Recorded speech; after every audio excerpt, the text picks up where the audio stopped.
April 4th, 1922. A mechanic named Albert Hoffner spends 4.5 hours at a remote Bavarian farmstead, repairing the engine of a feed chopper. It's a working farm. 6 people live here. In 4.5 hours, he doesn't see a single one of them. He hears nothing but the animals. He finishes the job, packs his tools, and leaves. Everyone at that farm has been dead for 4 days. Before this is over, you'll learn what the family saw in the snow in the weeks before they died, and why the father searched his own attic with a lantern. You'll learn what the neighbors noticed in the days after the murders. The smoke from the chimney of a house where no one was left alive. And you'll learn about a report written by modern investigators that ends with the name of the person they believe did this, a name you will never hear because it's sealed. Bavaria, 1922. Germany is 4 years out of a lost war. Out past the village of Grobern, an hour's walk from anywhere, a farmstead sits alone at the edge of the woods. Its name is Hinterkaifeck, literally the farm behind Kaifeck, behind everything. The kind of place you would only find if you already knew it was there. 6 people live on it. Andreas Gruber, 63, the patriarch, hard-fisted and unfriendly, a man the neighbors keep their distance from. His wife Kazilia, 72, their widowed daughter Victoria, 35, who really runs the farm. Her husband Carl went to the front in 1914 and never came back. Her daughter, also called Cecilia, is 7. Her son Joseph is 2. And the 6th is new. Maria Baumgartner, a maid, 44 years old. On the afternoon of March 31st, her sister walks her out to the farm and says goodbye at the door.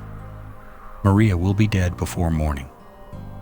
She'd been at Hinterkaifeck for less than a day.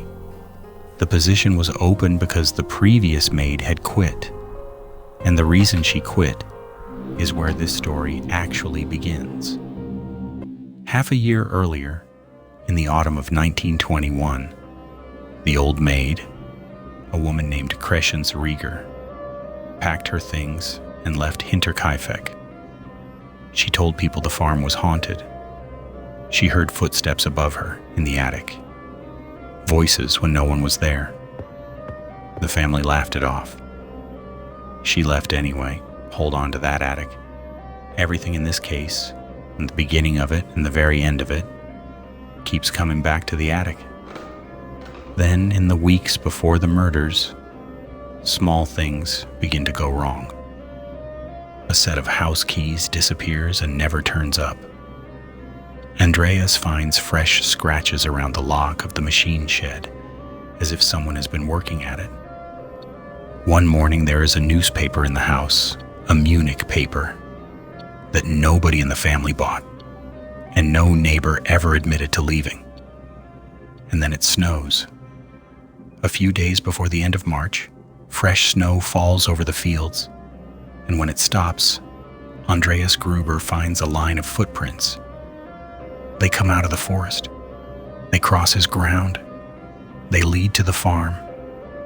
There are no footprints leading back. He searches the outbuildings. He climbs into the attic with a light and finds nothing but stillness. That night, by his own account, he hears footsteps up there again, over the bedrooms. In the dark, he has just finished searching. Here is the strangest part. Andreas Gruber told people all of this. In the days before the murders, he sat in the village and told neighbors about the prints in the snow, the missing keys, the newspaper, the sounds over his head. It made a good story. He never told the police. On Friday, March 31st, Maria Baumgartner arrives with her sister, a new maid, replacing the one who said the house was haunted. The sister leaves. The farm closes up for the night, 6 people inside. That evening, by every reconstruction since, there was a seventh.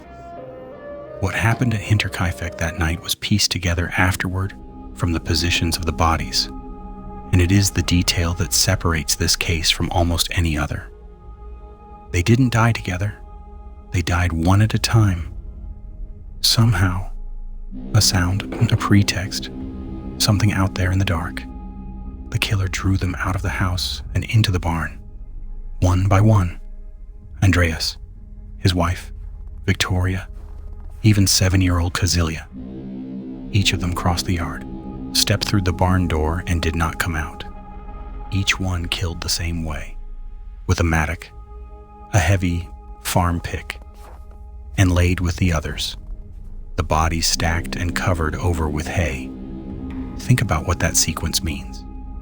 Each person who walked out there went because the person before them hadn't come back. Then the killer went into the house. The 2-year-old Josef in his cot, and Maria Baumgartner in the maid's chamber on her first night. Neither of them was lured anywhere. He simply went to where they were. One detail from the barn has to be said, and said carefully, because it is the worst fact in this case. The medical examination concluded that little Cecilia did not die quickly.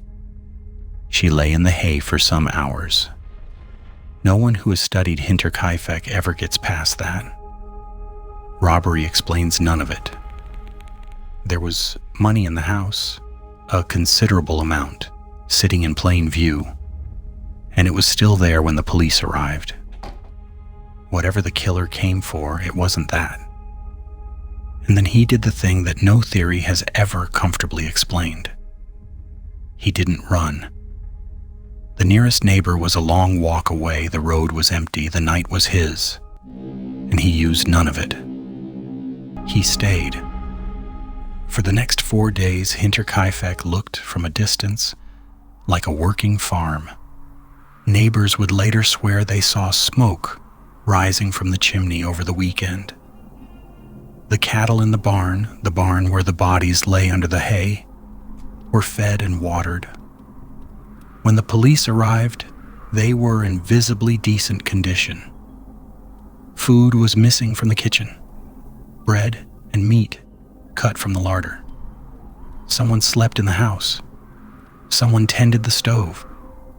Someone walked past that hay morning and evening to feed the animals. Whoever he was, he spent 4 days living in a house he had emptied, and the people who could have caught him kept almost knocking, because the outside world did come to Hinterkaifeck that weekend. On Saturday, little Cecilia didn't appear at school.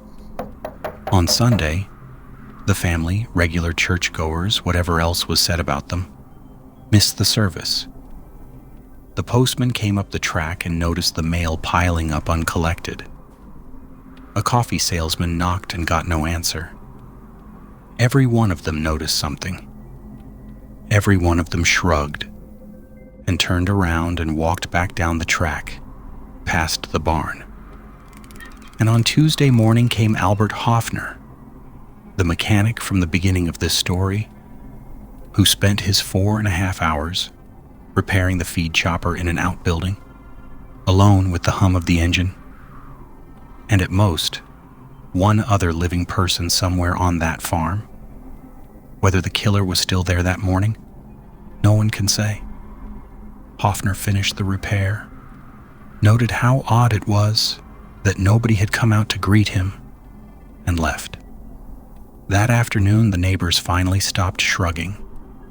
Lawrence Schlittenbauer, a farmer from Gröbern who knew the family well and remembered that name, walked out to Hinterkaifeck with 2 other men. They went into the barn. One of them shifted the hay.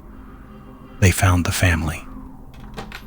And when the group moved toward the locked house, Schlittenbauer did something the other men remembered for the rest of their lives.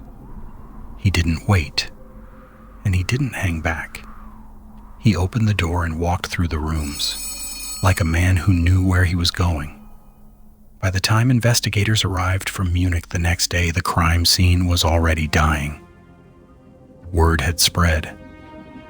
Neighbors and onlookers walked freely through the farm, through the barn, past the bodies.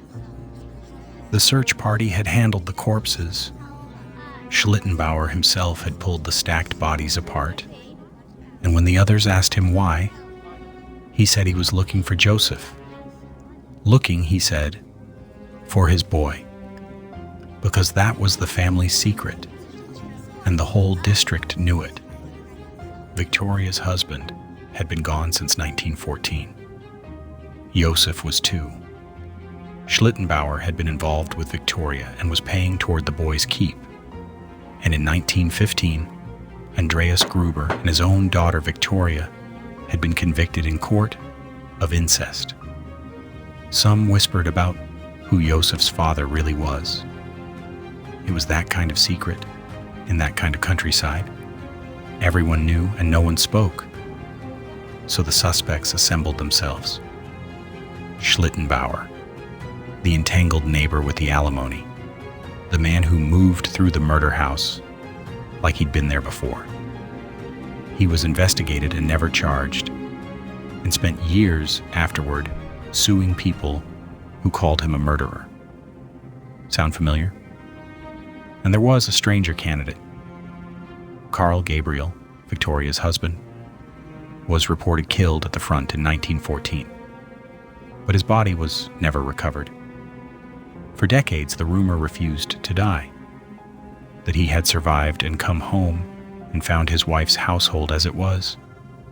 Years later, there were even claims, never verified, pure legend by any standard of evidence, of German soldiers in a later war meeting a man who said he was Karl Gabriel of Hinterkaifeck, the dead husband in the forest. It isn't evidence, but in Bavaria, for 100 years, it has never quite stopped being told. The investigation itself reached for anything. More than 100 suspects over the decades. Drifters, tinkers, escaped inmates, neighbors.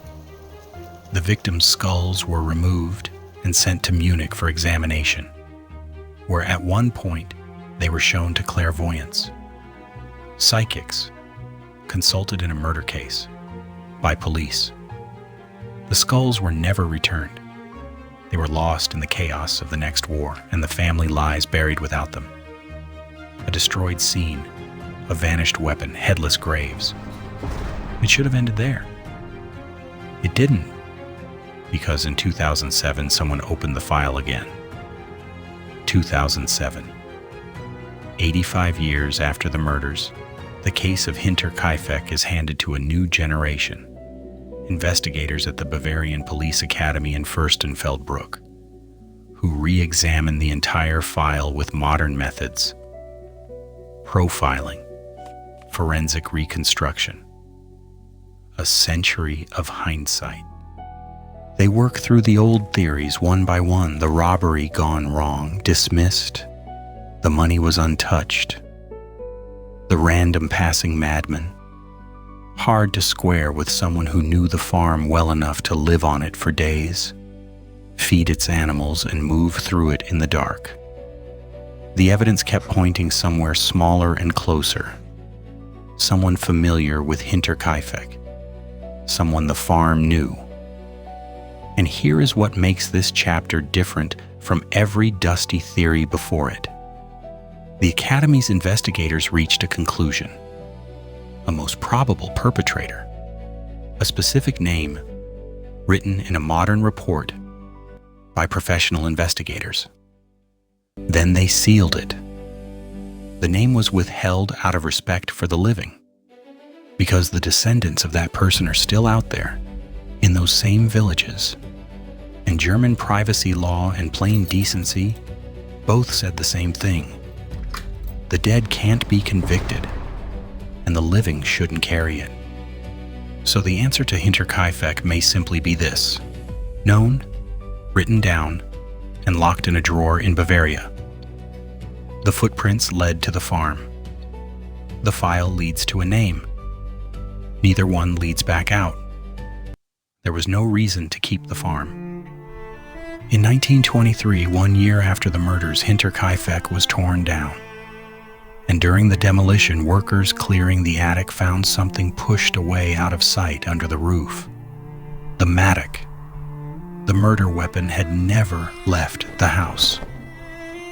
Through the search, the investigation, the year of silence, it had been above their heads the entire time. The attic, one last time. Today there's nothing at the site but a small roadside shrine among the trees and 6 people in a churchyard, buried without their skulls. 10 years before Hinterkaifeck, and an ocean away, a town in Iowa learned the same lesson America's railroads had taught it, that the knock doesn't always come from outside.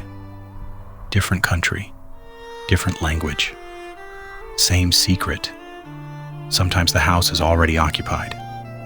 Someone watched this family from inside their own walls, killed them one by one in their own barn, and then lived quietly in their home for 4 days, feeding their animals, burning their wood. And when he finally walked away down that track, he became no one again. This is the case of Hinterkaifeck.